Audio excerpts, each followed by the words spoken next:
IFM News. IFM News. IFM News. Lokal. Naawatan dagiti duwagasot ket siyam a benepisyaryo ti tupada wenno tulong panghanap buhay sa ating disadvantaged displaced workers sa manipod iti segundo distrito ti sweldo dagitoy.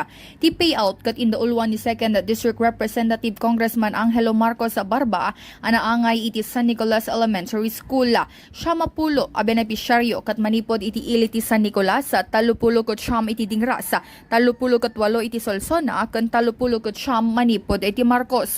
Dagiti nadaghamat a benepisyaryo ti tupada ket balaygian na kompleto da iti sangapulo aldaw a brigada eskwela babaan iti Department of Labor and Employment. Nakipaset da iti brigada eskwela iti San Nicolas Elementary School, San Nicolas National High School, Dingras National High School, Marcos National High School, Consolsona National High School. Tunggal maysa ket nakaawat iti 5,000 ken 50 a piso sa nga daan iti kabuklan a 1,040,300 pesos.